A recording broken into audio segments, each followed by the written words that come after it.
السلام عليكم ورحمة الله وبركاته. الحمد لله نحمده ونصلي على رسوله الكريم، أما بعد فقد قال الله تعالى في كلامه القديم وبالفرقان المجيد بعد أعوذ بالله من الشيطان الرجيم بفضل بسم الله الرحمن الرحيم وذكر فإن ذكرى تنفع المؤمنين. صدق الله العلي العليم. எல்லா புகழும் நம்மை படைத்து பரிபாலிக்கின்ற அந்த அல்லாஹ் ஒருவனுக்கே உரித்தாகட்டுமாக, ஆமீன். அவனுடைய அன்பும் அருளும் எம் உயிரினும் உயிரான உயிரினும் மேலான முஹம்மது முஸ்தபா அஹமது முஜ்தபா ரசூலுல்லாஹி ஸல்லல்லாஹு அலைஹி வஸல்லம் அன்னாரின் மீதும், அன்னாரின் வாழ்க்கையை அப்படியே பின்பற்றிய உத்தம சத்திய சஹாபாக்கள், தாபியின்கள், தபா தாபியின்கள், அக்தாபுகள், அவுலியாக்கள், நாம் நம்மை சார்ந்த அத்துணை நபர்களின் மீதும் அல்லாஹ்வினுடைய அன்பும் அருளும் என்றென்றும் குன்றாமல் நின்று நிலவட்டுமாக, ஆமீன்.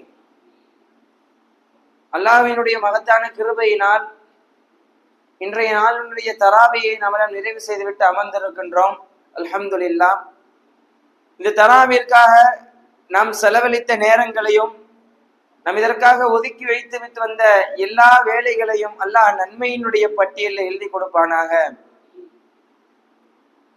அல்லாஹ் ஜல்லஷானஹு தஆலா குர்ஆனில் சொல்லுகின்றான், வதக்கிர் ஃபஇன்ன ذிக்ரா தன்ஃபஉல் முஃமினீன். நீங்கள் நினைவு கூறுங்கள். ஃபஇன்ன ذிக்ரா தன்ஃபஉல் முஃமினீன். அந்த நினைவு கூறல் என்பது மக்களுக்கு ஒரு பயனுள்ளதாக இருக்கும் என்பதாக அல்லாஹ் சொல்லுகின்றான். மனிதர்களுடைய ஒரு குணம் என்னவென்றால், எந்த ஒரு விஷயம் சொன்னாலும் கொஞ்ச நேரத்துக்கு பிறகு மறந்துடுவோம்.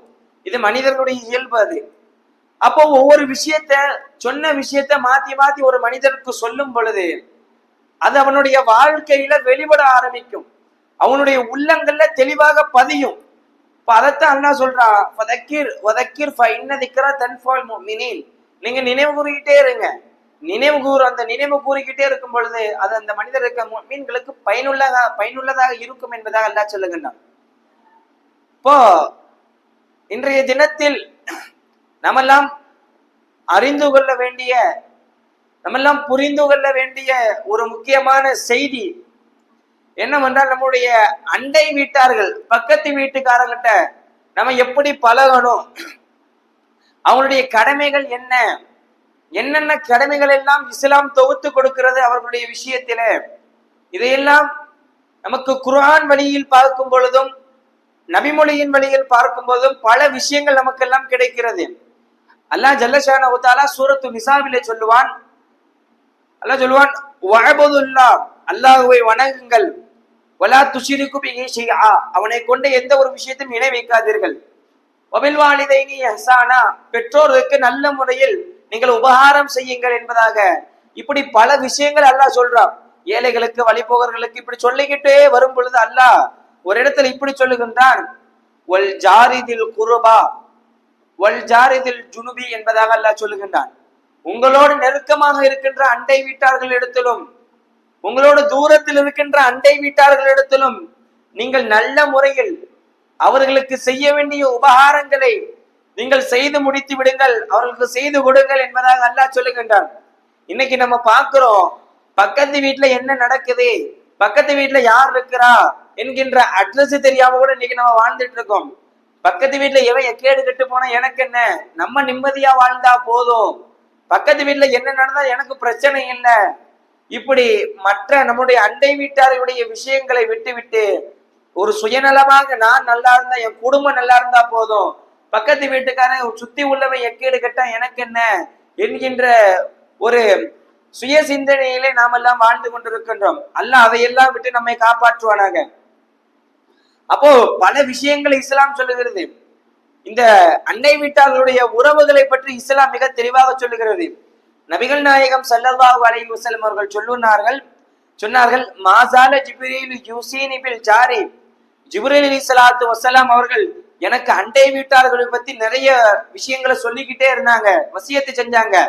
ஹத்தா எதுவரைன்னா லலந்து அன்னஹு வரிசு, அந்த அண்டை வீட்டார்கள் எங்க அல்லாஹ் எனக்கு வாரிசுதாரர்களை ஆக்கிடுவானோ, எங்க என் சொத்துல இருந்து அவர்களுக்கு பங்கு எழுதி கொடுக்கப்பட்டுருமோ என்கின்ற அளவிற்கு ஜிப்ரீல் அலைஹிஸ்ஸலாத்து வஸ்ஸலாம் அவர்கள் எனக்கு அண்டை வீட்டார்களை பத்தி பல விஷயங்கள் சொல்லிக்கிட்டே இருக்காங்க, மாத்தி மாத்தி சொல்லிக்கிட்டே இருக்காங்க என்பதாக நபிகள் நாயகம் ஸல்லல்லாஹு அலைஹி வஸல்லம் அவர்கள் சொல்லி காட்டியிருக்கிறார்கள். ஏற்கனவே ஒரு விஷயம் பயான்ல சொல்லியிருப்பேன். நம்முடைய அண்டை வீட்டார்களும் நம்முடைய இரத்த வந்த உறவுக்குள்ளே வருவார்கள். இப்போ நம்முடைய அண்டை வீட்டார்களும் அவர்களுக்கு செய்ய வேண்டிய உரிமைகள், அவர்களுக்கு நாம் கொடுக்க வேண்டிய கடமைகள், அவர்களுக்கு நாம் செய்து கொடுக்க வேண்டிய உரிமைகளும் கடமைகளும் பல இருக்கிறது. அதை இஸ்லாம் நமக்கு சொல்லி காட்டியிருக்கிறது. அது மட்டுமல்ல, நபிகள் நாயகம் ஸல்லல்லாஹு அலைஹி வஸல்லம் அவர்கள் சொன்னார்கள், வல்லாஹி லா யுமினு வல்லாஹி லா யுமினு வல்லாஹி லா யுமினு, நிச்சயம் அல்லாஹ்வின் மீது சத்தியமாக ஈமான் கொண்டவராக ஆக மாட்டார், ஈமான் பரிபூர்ணமாக ஆக மாட்டார் என்பதாக 3 முறை சொன்னார்கள். இப்ப சஹாபாக்களுக்கு எல்லாம் டவுட் ஆகி போச்சு. யார சூழலா நீங்க யார சொல்றீங்க ஈமான் கொண்டவர்களா ஆக மாட்டார்கள்ட்டு? உடனே பெருமானார் ஸல்லல்லாஹு அலைஹி வஸல்லம் அவர்கள் சொன்னார்கள், ஒரு அண்டை வீட்டார்களை, பக்கத்தில் உள்ள அண்டை வீட்டார்கள் நோவினை செய்பவன் அவன் முழுமையான ஈமான் கொண்டவனாக ஆக மாட்டான் என்பதாக சொன்னார்கள். இப்போ சஹாபாக்களுக்கெல்லாம் நோவினை தருவது, அந்த பவாத்தையின் வார்த்தை பயன்படுத்துறாங்க கிதாபுகள்ல. இப்போ அந்த பவாத்தை என்ற வார்த்தைக்கு என்ன அர்த்தம் பார்த்தா, ஷர், தீங்கிழைப்பதை. நம்முடைய அண்டை வீட்டார்களுக்கு மத்தியில இருப்பவர்களை நாம் தீங்கிழைக்க கூடாது, அவருடைய மனசு நோங்கும்படி நாம் எல்லாம் நடந்து விடக் கூடாது, அவருடைய உள்ளங்கள் புண்படும் விடமாக நாம் எல்லாம் நடந்து விடக் கூடாது என்பதாக. இப்படியெல்லாம் யார் பக்கத்தில் இருக்கிற பக்கத்து வீட்டுக்காரர்களுக்கு நோவினை தரும் விதமாகவோ அல்லது வேறு ஏதோ மன சங்கடங்கள் தரும் விதமாக யார் வாழ்ந்து கொண்டிருக்கிறாரோ அந்த முஃமினுடைய, அந்த ஈமான்தாரினுடைய ஈமான் என்பது பரிபூரணமாகாது என்பதாக நபிகள் நாயகம் ஸல்லல்லாஹு அலைஹி வஸல்லம் அவர்கள் சொல்லி காட்டினார்கள். அல்லாஹு அக்பர். இப்ப இன்னைக்கு நம்ம சமூகத்துல எத்தனை நபர்கள் சுயநலமாக வாழ்ந்து கொண்டிருக்கின்ற இந்த உலகில் எத்தனை நபர்களை நாம் பார்க்கின்றோம். நம்ம ரோட்ல போயிட்டு இருக்கும் பொழுது கீழே ஒருத்தர் அடிபட்டு விழுந்து கிடந்தா கூட அவனை ஏறெடுத்து பார்க்காத ஒரு உலகத்திலே நாம் எல்லாம் வாழ்ந்து கொண்டிருக்கின்ற பொழுது நம்முடைய அண்டை வீட்டார்களுடைய விஷயத்தில் நாம் எல்லாம் கவனம் செலுத்த வேண்டும். அவர்கள் நியத்து வைத்தால் நாம் எல்லாம் சுவனம் செல்ல முடியும். அவர்களுடைய விஷயத்தில் நாம் எல்லாம் சரிவர இருந்தால் நம்மளால் சுவனம் செல்ல முடியும். நபிகள் நாயகம் ஸல்லல்லாஹு அலைஹி வஸல்லம் அவர்கள் சொன்னார்கள், லா யதுகுலுல் ஜன்னத, ஒரு மனிதர் சுவனம் நுழைய மாட்டான்னு சொன்னாங்க. யாருன்னு கேட்கும்போது அடுத்து பெருமானார் ஸல்லல்லாஹு அலைஹி வஸல்லம் சொன்னார்கள், எந்த ஒரு மனிதன் தன் அண்டை வீட்டாரை, பக்கத்து வீட்டுக்காரனை நோவினை செய்கிறானோ, அவனுடைய மனம் புண்படுகிறவாறு நடந்து கொள்கிறானோ, அவனுடைய மனங்களும் உள் கஷ்டங்களுக்கு ஒரு மனிதன் ஆளாகிவிட்டான் என்று சொன்னால் அந்த மனிதர் சுவனத்தில் நுழைய மாட்டார் என்பதாக நபிகள் நாயகம் ஸல்லல்லாஹு அலைஹி வஸல்லம் அவர்கள் சொன்னார்கள். அல்லாஹு அக்பர். அப்படிப்பட்ட மோசமான நிலையை விட்டு அல்லாஹ் நம்ம எல்லாம் காப்பாற்றணும். அது மட்டுமல்ல, பெருமானார் ஸல்லல்லாஹு அலைஹி வஸல்லம் அவர்கிட்ட ஒரு மனிதர் வந்து கேட்டார், யார ரசூலல்லாஹ், ஒரு பெண்மணி இருக்கின்றார், அந்த பெண்மணி என்ன செய்யறா, காலையில ஃபுல்லா நோன்பு வைக்கிறா, நைட்டு ஃபுல்லா பார்த்தா நின்று தொழுகையில வழிபாடுகள்ல ஈடுபடுறா. ஆனா அந்த பெண்மணியை தன்னுடைய அண்டை வீட்டார்களுக்கு நோவினை படுத்துறா, இந்த அண்டை வீட்டார்கள் ஏறெடுத்து கூட பார்க்க மாட்டேன்றா. இப்படிப்பட்ட பெண்மணியுடைய விஷயத்த நீங்க என்ன நினைக்கிறீங்கன்னு சொல்லி ஒரு சஹாபி வந்து பெருமானார் ஸல்லல்லாஹு அலைஹி வஸல்லம் கேட்கிறாங்க. உடனே பெருமானார் சொன்னாருங்க, அந்த பெண் இருக்கிறார் அல்லவா, ஹிய ஃபின்னார், அந்த பெண் நரகத்திற்கு செல்வாள் என்பதாக நபிகள் நாயகம் சொன்னார்கள். அடுத்து இன்னொரு கொஸ்டினே கேட்கிறாங்க இந்த சஹாபி, யார சொல்லலாம், ஒரு பெண்மணி இருக்கின்றால் அந்த பெண்மணி 5 வேளை தொழுகையும் கரெக்டா தொழுதுதான், அதுக்கப்புறம் தன்னால முடிஞ்ச சதக்காக்களையும், ஒரு ஊறி போன ஒரு தயிர் துண்டை கூட வச்சு கூட அந்த பெண்மணி சதக்கா செய்யறான். அப்போ இந்த பெண்மணி தன்னுடைய அண்டை வீட்டாருடைய விஷயத்துல சரிபர நடந்துக்கிறா. இப்ப இந்த பெண்மணியினுடைய விஷயத்துல நீங்க சொல்றக்கூடிய விஷயம் என்ன? அப்போ சொன்னார்கள், ஜன்னா, இந்த பெண்மணி சுவனம் செல்வாள் என்பதாக நபிகள் நாயகம் ஸல்லல்லாஹு அலைஹி வஸல்லம் சொன்னார்கள். அப்போ நம்முடைய அண்டை வீட்டார்களுக்கு நம்ம எல்லாம் எப்படி நடந்து கொள்ளணும், அவங்களுடைய மனம் வாடுகின்ற விஷயமாக நம்ம எல்லாம் நடந்து விடக்கூடாது என்பதாக இந்த ஹதீஸின் மூலம் நமக்கெல்லாம் தெரிகிறது. அது மட்டுமல்ல, அவர்களுடைய விஷயத்தில் நாம் எல்லாம் சரிவர நடந்து கொண்டால் சுவனம் நமக்கு கிடைக்கும் என்கின்ற விஷயம் இந்த ஹதீஸின் மூலம் நமக்கெல்லாம் தெரிய வருகிறது. நம்முடைய அந்த விஷயங்களை, அந்த சுவனத்தை அல்லாஹ் நமக்கெல்லாம் நசீபாக்கி கொடுப்பானாங்க. அது மட்டுமல்ல, ஒரு 10 விஷயங்களை இமாம் பெருமக்கள் சொல்லுகிறார்கள். ஒரு பக்கத்து வீட்டுக்காரங்க நம்ம எப்படி இருக்கணும், எப்படி இருக்கக்கூடாதுன்னு சொல்லிட்டு ஒரு 10 விஷயங்களை இமாம் பெருமக்கள் நமக்கெல்லாம் சொல்லி காட்டியிருக்கிறார்கள். ஒரு அண்டை வீட்டார் உன்னிடத்துல வந்து ஒரு உதவி கேட்கிறார், உடனே நீ முகம் சொல்லக்கூடாது. முகம் சொல்லிக்காம அவன் எத்தனை மணிக்கு வந்து எஞ்சி கொண்டா ஒரு உதவி கேட்டாலும் அந்த உதவியை நீங்க செய்து கொடுக்க வேண்டும் என்று சொல்லுகிறார்கள். 2வதாக சொல்லுகிறார்கள், ஒரு பக்கத்து வீட்டுக்காரன் உன்கிட்ட வந்து அவசரத்தின் கடன் கேட்கிறான், அந்த கடன் கேட்டோடனே நீ கொடுத்துடணும். நீ வச்சுக்கிட்டே இல்லைன்னு சொன்னா அது உன் மேல குற்றமாயிரும் என்பதாக சொல்றாங்க. இது ரெண்டு. அதுக்கப்புறம் சொல்றாங்க, அவர் ஏழ்மையாக நிலைக்கு தள்ளைப்படும் போது, ஒரு அண்டை வீட்டார் உன் பக்கத்து வீட்டுக்கார் நல்ல ஏழ்மையான ஒரு ஏழ்மையில இருக்கிறாரு, அப்ப அவருக்கு நீ தர்மம் செய்து அவருடைய வாழ்க்கையினுடைய வாழ்வாதாரத்தை நீ அடுத்த கட்டத்திற்கு ஒரு முன்னேற்றத்துக்கு நீ எடுத்து செல்ல வேண்டும். இது உன்னின் மீது கடமை என்பதாக சொன்னார். ஹஸரத் யூசுப் அலைஹிஸ்ஸலாத்து வஸ்ஸலாமுடைய வரலாற்று நிகழ்வில் வரும். நம்மலாம் படிச்சிருப்போம். ஹஸரத் யூசுப் அலைஹிஸ்ஸலாத்து யாக்கூப் அலைஹிஸ்ஸலாத்து வஸ்ஸலாம் அவர்களும் ஹஸரத் யூசுப் அலைஹிஸ்ஸலாத்து வஸ்ஸலாம் யாக்கூப் அலைஹிஸ்ஸலாத்து வஸ்ஸலாம் அவர்கள் வந்து யூசுப் அலைஹிஸ்ஸலாத்து வஸ்ஸலாம் அவங்க பிரிச்சிருவாங்க. அதனால யாக்கூப் அலைஹிஸ்ஸலாத்து கண் தெரியாம போயிடும், கண் குருடர் ஆயிடுவாங்க. இப்ப இந்த வரலாறு நமக்கு தெரியும். சரி, எதனால யாக்கூப் அலைஹிஸ்ஸலாத்து வஸ்ஸலாம் அவர்களிடம் இருந்து யூசுப் அலைஹிஸ்ஸலாத்து வஸ்ஸலாம் பிரிக்கப்பட்டார்கள், என்ன காரணம் என்று பார்க்கும் பொழுது வரலாறுகளை திருப்பி பார்க்கும்போது நமக்கெல்லாம் தெரிகிறது. யாக்கூப் அலைஹிஸ்ஸலாத்து வஸ்ஸலாம் அவர்களும் யூசுப் அலைஹிஸ்ஸலாத்து வஸ்ஸலாம் ஒரு நாள் வீட்டுல இருக்காங்க. வீட்டுல ஒரு ஆட்டை பலியிடுறாங்க. ஒரு ஆட்டை பலியிட்டு குழம்பு சமைக்கிறாங்க. குழம்பு சமைக்கும் போதே அவருடைய பக்கத்து வீட்டுக்காரர் கொஞ்சம் ஏழ்மையானவர். அந்த மனிதர் வந்து ரொம்ப நேரமா கேட்டுக்கிட்டே இருக்காரு, தர்மம் செய்யுங்க எனக்கு அப்படின்னு யாசகம் கேட்கிறாரு அந்த மனிதர். உடனே உள்ளக்க இருந்தவர்களுக்கு கேட்கல, அந்த சிந்தனையும் தரல. உடனே முகம் வாடியவாறு அந்த அண்டை வீட்டார் போயிட்டாரு. போய் அண்டை வீட்டார் போன உடனே இந்த விஷயம் தரல. இப்ப அந்த காரணத்தினால் ஒரு அண்டை வீட்டாருடைய விஷயத்தில் அவருடைய வாழ்வாதாரம் மிக அகல பாதாளத்தில் இருக்கிறது. அந்த மனிதருடைய வாழ்வாதாரத்தை நாம் முற்படுத்தவில்லை. அதனால அல்லாஹ் யாக்கூப் அலைஹிஸ்ஸலாத்து வஸ்ஸலாம் அவர்களிடத்தில் இருந்து யூசுப் அலைஹிஸ்ஸலாத்து வஸ்ஸலாம் அவர்களை பிரித்தான். இதான் வரலாறு. அப்போ நம்முடைய அண்டை வீட்டார்களுடைய அவர்கள் எல்லாம் ஏழ்மையில் இருக்கும் பொழுது அவர்களை நாம் ஏறெடுத்து பார்த்து அவர்கள் நாம் தான தர்மம் செய்ய வேண்டும் என்பதாக சொல்கிறார்கள்.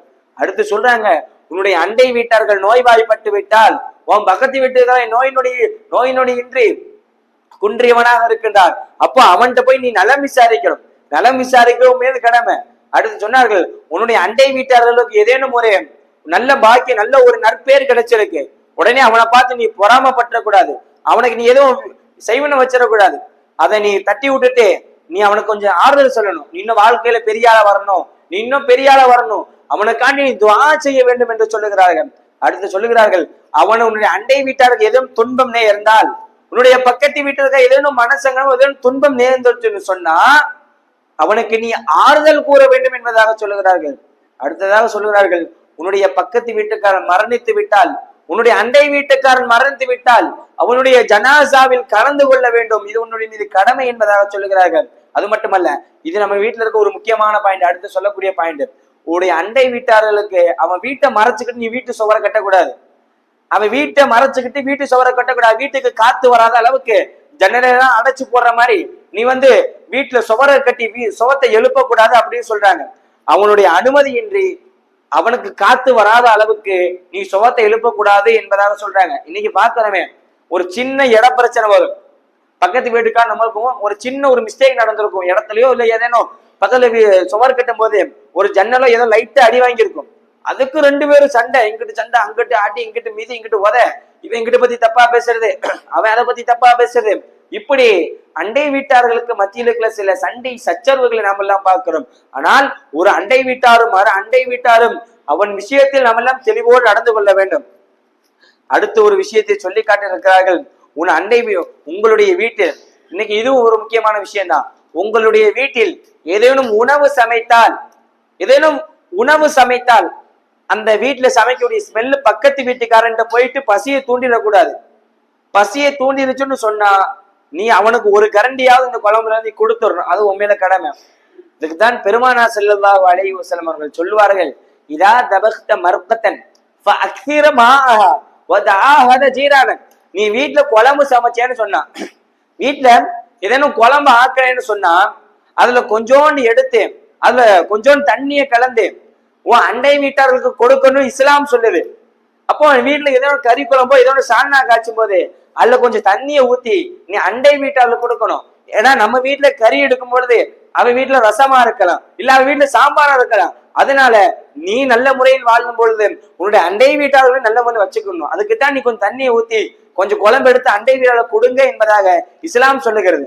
இப்போ இறுதியாக ஒரே ஒரு விஷயம், உங்கள் வீட்டுக்கு நீங்க பழம் வாங்கிட்டு போனீங்கன்னா உங்கள் வீட்டுக்கு நீங்கள் பழம் வாங்கிட்டு போனீங்கன்னு சொன்னா அந்த பழத்தை நீ அண்டை வீட்டாக கொடுத்துட்டு போகணும். அப்படி கொடுக்க முடியல, உனக்கு அந்த வசதி வாய்ப்புகள் இல்லை அப்படின்னு சொன்னா நீ உன் பக்கத்து வீட்டுக்காரங்க தெரியாத மாதிரி உன் வீட்டுக்குள்ள எடுத்துட்டு போகணும். இப்போ ஒருவேளை உன் பிள்ளைங்க என்ன செஞ்சிடக்கூடாது, அந்த பழத்தை எடுத்துட்டு வெளியே போய் நின்று பக்கத்து வீட்டு பிள்ளைங்களுக்கு தெரியற மாதிரி சாப்பிட்டு அந்த பக்கத்து வீட்டு பிள்ளைங்களுக்கு ஒரு மன சங்கடங்களையோ அல்லது என்ன எங்க அத்தா மட்டும் வாங்கி கொடுக்கலையே என்கின்ற ஒரு உள் உணர்வையும் ஏற்படுத்தி விடக்கூடாது என்பதாக இஸ்லாம் நமக்கு ஒரு 10 விஷயங்களை இந்த அண்டை வீட்டாருடைய விஷயத்தில் நமக்கெல்லாம் சொல்லி காட்டுகிறது. ஆக அன்பிற்கினே அல்லாஹ் நல்லடியார்களே, நம்முடைய அண்டை வீட்டாருடைய விஷயத்தில் நாம் எல்லாம் தெளிவு பெற இருக்க வேண்டும். அவர்களுடைய விஷயத்தில் நாம் எல்லாம் தெளிவு பெற இருக்கும் பொழுது இன்ஷா அல்லாஹ் இறைவன் நாடினால் நமக்கு சுவனம் கிடைக்கும். சுவனத்தை அல்லாஹ் நமக்கெல்லாம் வாஜிபாக்கி கொடுப்பானாக, நம்முடைய குடும்பத்தார்களுக்கும் வாஜிபாக்கி கொடுப்பானாக. நம்முடைய அண்டை வீட்டாருடைய விஷயத்தில் நல்ல முறையில் அவர்களுக்கு செய்ய வேண்டிய கடமைகளையும் உபகாரங்களையும் செய்யக்கூடிய நல்ல நசீபை அல்லாஹ் நமக்கெல்லாம் தருவானாக. ஆமீன். ஸலாமு அலைக்கும் வரஹ்மத்துல்லாஹி வபரகாத்துஹு. ஆமீன். அல்ஹம்துலில்லாஹி ரப்பில் ஆலமீன். அல்லாஹும்ம ஸல்லி அலா சய்யிதினா முஹம்மதின் وعلى آل سيدنا محمد وبارك وسلم عليه. ربنا ظلمنا أنفسنا وإن لم تغفر لنا وترحمنا لنكونن من الخاسرين. اللهم يا نور تنورت بالنور والنور في النور والنورك يا نور. اللهم بارك علينا وادفعنا بلاءنا يا رؤوف لبيك وأكرم لبيك وأنت بعث المن في القبور. يا الله கிருபையுள்ள நாயனே, யா அல்லாஹ் நாங்கள் அறிந்தோ அறியாமலும் புரிந்தோ புரியாமலோ வெளிப்படையாக மறைமுகமாக ரகசியமாக செய்த எல்லா விதமான பாவங்களை மன்னிப்பாயாக. யா அல்லாஹ் குஃப்ரு ஷிர்க் நிஃபாக் முர்தத்தானி பொய் அவதூறு போன்ற மோசமான செயல்களில் இருந்தும் தீய குணங்களில் இருந்தும் எங்களையும் எங்களுடைய சந்ததியினர்களையும் பாதுகாத்து அருள் புரிவாயாக. யா ரப்பி ரஹ்மான், யா அல்லாஹ் எங்களுடைய குடும்பங்கள் யாரேனும் மரணித்து மண்ணறைக்கு சென்றிருந்தால் யா அல்லாஹ் அந்த மண்ணறை சுவன பூஞ்சோலையாக ஆக்கிடுவாயாக. யா அல்லாஹ் யா ரப்பி ரஹ்மான், யா அல்லாஹ் எங்களுடைய குடும்பங்கள் யாரேனும் திருமணமாகாமல் இருந்தால் யாருக்கு சாலியான ஜோடியை நீ நசீபாக்கிடுவாயாக. யா அல்லாஹ் யா ரப்பி ரஹ்மான், யா அல்லாஹ் எங்களுடைய குடும்பங்கள் யாரேனும் குழந்தை பாக்கியம் இல்லாமல் இருந்தால் யாருக்கு சாலியான குழந்தையை நீ நசீபாக்கிடுவாயாக. யா அல்லாஹ் யா ரப்பி ரஹ்மான், யா அல்லாஹ் எங்களுடைய குடும்பங்கள் யாரேனும் நோய்வாய்ப்பட்டு இருந்தால் யாருக்கு பரிபூர்ண ஷிஃபாவை தந்தல் புரிவாயாக. யா அல்லாஹ் யா ரப்பி ரஹ்மான், யா அல்லாஹ் எங்களுடைய குடும்பங்கள் யாரேனும் பலா முசீபத்துகளால் அடிபட்டு இருந்தால் யாருக்கு பலா முசீபத்தை நீ நீக்கிடுவாயாக. யா அல்லாஹ் யா ரப்பி ரஹ்மான், யா அல்லாஹ் திடீர் ஆக்சிடென்ட்கள் மோசமான நோய்களை விட்டு எங்களையும் எங்களுடைய குடும்பத்தார்களையும் பாதுகாத்து அருள் புரிவாயாக. யா அல்லாஹ் யா ரப்பி ரஹ்மான், யா அல்லாஹ் எங்களுடைய பாவங்களை நீ மன்னிப்பாயாக. யா அல்லாஹ் யா அல்லாஹ் எங்களுடைய பெற்றோர்கள் செய்த பாவங்களை மன்னிப்பாயாக. யா அல்லாஹ் யா அல்லாஹ் எங்கள் உற்றார் உறவினர்கள் சொந்த பந்தங்கள் உலகில் வாழக்கூடிய முஃமினான முஸ்லிமான ஆண் பெண் அனைவர்களுடைய பாவங்களை மன்னிப்பாயாக. யா அல்லாஹ் யா ரப்பி ரஹ்மான், யா அல்லாஹ் யா ரப்பி ரஹ்மான், யா அல்லாஹ் இந்த ரமலானினுடைய மாதத்தில் நாங்கள் செய்யக்கூடிய சதக்காக்களையும் அமல்களையும் நீ ஏற்றுக்கொள்வாயாக. யா அல்லாஹ் யா ரப்பி ரஹ்மான், யா அல்லாஹ் இந்த தராவியினுடைய நிகழ்விற்கு யார் யாரெல்லாம் உடலாலோ பொருளாலோ உதவி செய்தார்களோ யா அல்லாஹ் அவருடைய ஹலாலான ஹாஜத்துகளை நீ பூர்த்தி செய்து தருவாயாக. யா அல்லாஹ் யா ரப்பி ரஹ்மான், யா அல்லாஹ் வாழும் காலமெல்லாம் ஈமானோடு இருந்து ஈமானோடு மரணிக்கக்கூடிய நல்ல நசீபை எங்களுக்கு எல்லாம் தந்துடுவாயாக. யா அல்லாஹ் யா அல்லாஹ் வாழ்நாளில் ஒரு முறையாவது ஹஜ் உம்ராவை நசீபாக்கிடு. யா அல்லாஹ் யா ரப்பி ரஹ்மான், யா அல்லாஹ் மரணிக்கும் தருவாயிலே கலிமா லா இலாஹ இல்லல்லாஹ் முஹம்மது ரசூலுல்லாஹ் என்று சொல்லி மரணிக்கக்கூடிய நல்ல நசீபை எங்களுக்கு எல்லாம் தந்துடுவாயாக. யா அல்லாஹ் யா அல்லாஹ் இந்த சிறிய துவாவை கண்மணி நாயகம் முஹம்மது ரசூலுல்லாஹி ஸல்லல்லாஹு அலைஹி வஸல்லம் பொருட்டாலும் சஹாபாக்கள் தாபியீன்கள் வலிமார்கள் சுஹதாக்கள் நல்லடியார்கள் குறிப்பாக மேலான கருணையினால் அங்கீகரிப்பாயாக. யா அல்லாஹ் ரப்பனா ஆத்தினா ஃபித் துன்யா ஹஸனா வஃபில் ஆகிரதி ஹஸனத வகினா அதாபன்னார். آمين. سبحان ربك رب العزة عما يصفون سلام على المرسلين والحمد لله رب العالمين. صلى الله على محمد صلى الله عليه وسلم صلى الله على محمد صلى الله عليه وسلم صلى الله على محمد يا ربي صل عليه وسلم. السلام عليكم ورحمة الله وبركاته.